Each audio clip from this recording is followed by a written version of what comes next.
I welcome you to learn English. சில முக்கியமான phrases அடிக்கடி இங்கிலீஷில் பேசுகிறப்ப யூஸ் பண்ணுவோம்.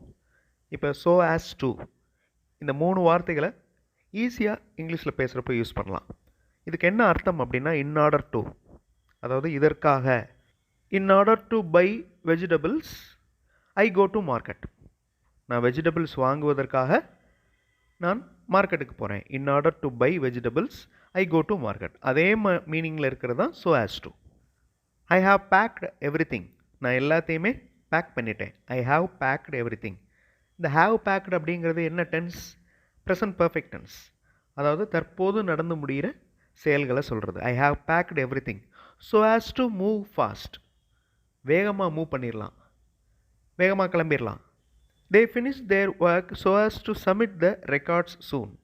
ரெக்கார்ட்ஸ் எல்லாம் சீக்கிரம் சப்மிட் பண்ணணும், அதனால் ஒர்க்கெல்லாம் வேகமாக முடிச்சிட்டாங்க. இதே மாதிரி நிறைய ஃப்ரேசஸ் இருக்குது. ஸோ ஆஸ் டு மாதிரி, இன் ஆர்டர் டு மாதிரி. அந்த மாதிரி ஃப்ரேசஸை இந்த வீடியோவில் பார்க்க போகிறோம். I welcome you to this channel Sen Talks Plus. English model sentences இருக்கிற வீடியோஸ் இந்த சேனலில் அப்லோட் பண்ணியிருக்கேன். ஒவ்வொரு மாடல் சென்டென்ஸையும் நல்லா அப்சர்வ் பண்ணுங்கள். அதில் இருக்கிற நவுன் வேர்பை ரீப்ளேஸ் பண்ணி உங்களுடைய ஓன் வேர்ட்ஸ் ஃபில் பண்ணி சென்டென்சஸ் ஃப்ரேம் பண்ணுங்கள். That is the main aim of this channel. So as to மாதிரியே so long as, only if அப்படின்னு அர்த்தம். ஸோ லாங் ஆஸ் அந்த சென்டென்ஸில் பார்க்குறப்ப உங்களுக்கு மீனிங் ஈஸியாக புரியும். They can learn well so long as we explain the concept. அதாவது நம்ம கான்செப்டை எக்ஸ்பிளைன் பண்ணால் மட்டும்தான் அவர்களால் லேர்ன் பண்ண முடியும். They can learn well so long as we explain the concept. I will lend you the money. நான் உனக்கு பணம் கடனாக கொடுக்குறேன். I will lend you the money so long as you will pay me back. Only if you pay me back, அதாவது நீங்கள் திரும்ப எனக்கு கொடுத்தா மட்டும்தான் நான் கொடுப்பேன். பர்சன்ஸோட பேர் சொல்லாமல் யார் யாரோ வந்திருக்காங்க, நிறைய பேர் வந்திருக்காங்க, அதுக்கு ரிலேட்டடாக வந்திருக்காங்க அப்படின்னு சொல்கிறதுக்கு ஸோ அண்ட் ஸோ யூஸ் பண்ணலாம். த person so and so who is going to attend the meeting will register here. Meeting யார் யார் அட்டன் பண்ண போகிறாங்களோ அவங்க ரெஜிஸ்டர் பண்ணுவாங்க. ஸோ அவங்க யார் யார் வர்றாங்க, அவங்க பேர் என்னன்னு தெரியாது. அதனால் the person so and so, the persons அப்படியும் வரலாம். அடுத்து a polite way of referring to an unpleasant person. அதாவது ஒருத்தரை பிடிக்கலை, ஒருத்தர் செய்கிறது பிடிக்கலை, அவர் என்ன செஞ்சார், என்ன தப்பு பண்ணார் அப்படின்னு சொல்லாமல், அவர் எப்படிப்பட்டவர் அப்படின்னு சொல்லாமல் சொல்கிறதுக்கு ஸோ அண்ட் ஸோ யூஸ் பண்ணலாம். Mister Sweet is such a so and so and troubles much. அது அப்படி இருக்கையில் அப்படின்னு சொல்லுவோம்ல, அதான் is that so. In that case அப்படின்னு ஒரு மீனிங் இருக்குது. இன் தேட் ஈவெண்ட் இந்த மாதிரி இருக்கையில் தட் இஸ் ரியலி. ஸோ இவ்வளோ மீனிங்ஸ் இருக்குது இந்த இஸ் தேட் ஸோ ஃப்ரேஸில். இதெல்லாமே தாட் ஃபில்லர்ஸ் மாதிரி, அதாவது பிளேஸ் ஹோல்டர்ஸ் அப்படின்னு சொல்லுவோம். தாட் ஃபில்லர்ஸ் கண்டினியூஸாக இங்கிலீஷில் பேசிகிட்டு இருக்கோம். அடுத்து என்ன பேச போகிறோம் அப்படிங்கிற அந்த ஃப்ராக்ஷன் ஆஃப் செகண்ட்ஸ் யோசிக்கிறப்ப யூஸ் பண்ணுற வார்த்தைகள் தான் thought fillers. Is that so. The books have sold out. Books எல்லாமே வித்துருச்சு, அப்படி தானே? Is that so. The meeting has been postponed. Is that so. Meeting postpone ஆயிடுச்சு, அப்படித்தானே? So far so good. இதனுடைய meaning என்ன அப்படின்னா until now the activity is going on well. இப்போ வரைக்கும் நல்லா போய்கிட்டு இருக்கு. So far so good. The arrangement for the meeting is half finished. மீட்டிங்க்கு அரேஞ்ச்மெண்ட் பாதி முடிஞ்சிருச்சு. The arrangement for the meeting is half finished. So far so good. இதுவரையும் கரெக்டாக போய்கிட்டு இருக்கு. So far the result of some subjects is so good. சில சப்ஜெக்ட்ஸ்க்கு result வந்திருக்கு, அது எல்லாமே நல்லா இருக்குது. Let us wait for the rest. The rest அப்படிங்கிறது என்னது? மீதி subjects. We receive result for some subjects. சில சப்ஜெக்ட்ஸ் மட்டும்தான் வந்திருக்கு, மீதிக்கு இனிமே வரும். ஸோ ஃபார் இது நம்ம அடிக்கடி யூஸ் பண்ணுற வார்த்தை. So far meaning until now, இதுவரை அப்படின்னு அர்த்தம். So far we have earned 50,000. இதுவரையும் நம்ம ஏர்ன் பண்ணது 50,000. He has submitted 3 files so far. இதுவரை அவர் 3 ஃபைல்ஸ் சப்மிட் பண்ணியிருக்கிறார். He has submitted 3 files so far. So இதுவரை அன்டில் நவ் அப்படின்னு அர்த்தம் ஸோ ஃபார். ஸோ அப்படிங்கிற வார்த்தையை நம்ம நிறைய ஃப்ரேசஸில் பார்த்துருக்கோம். ஸோ அப்படின்னா என்ன அர்த்தம்?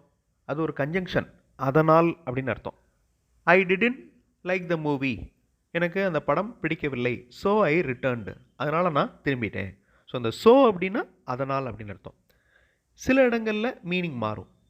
இந்த ஃபர்ஸ்ட் சென்டென்ஸ் பாருங்கள், the house is so beautiful, வீடு மிக நன்றாக இருக்கிறது.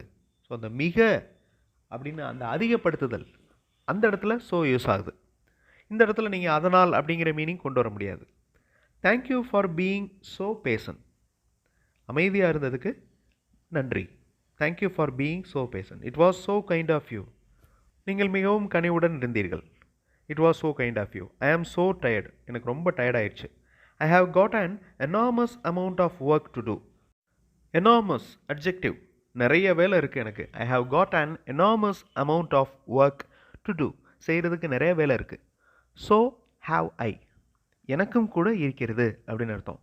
ஸோ ஹாவ் ஐ, இந்த ஸோ ஹாவ் ஐ அப்படிங்கிறது இன்னொருத்தர் சொல்கிறது. ஐ ஆம் allergic to nuts, so is my brother. இதுவும் ரெண்டு பேர் பேசுகிறது. ஃபர்ஸ்ட் சென்டென்ஸ் ஐ ஆம் அலர்ஜிக் டு நட்ஸ் அப்படின்னு ஒருத்தர் சொல்கிறாரு, எனக்கு நட்ஸ்னா அலர்ஜி. இன்னொருத்தர் ஸோ இஸ் மை பிரதர், என் பிரதருக்கும் கூட அலர்ஜி தான்.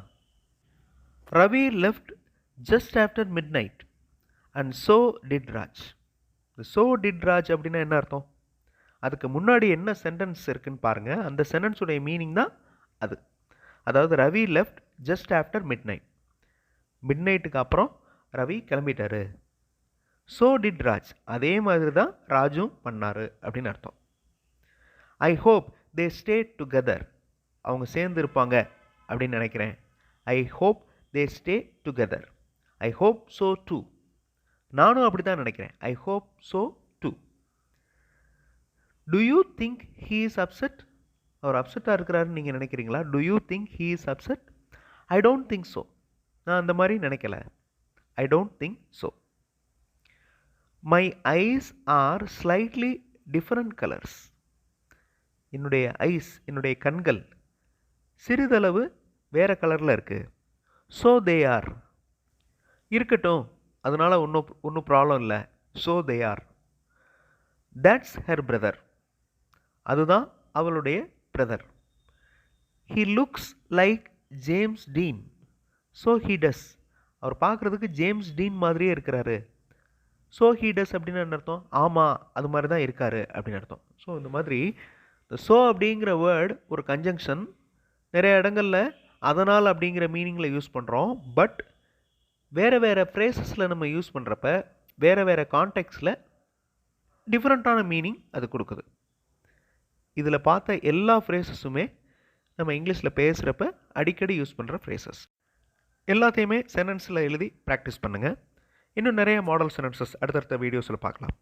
தேங்க்ஸ் ஃபார் வாட்சிங் and thanks for your valuable support.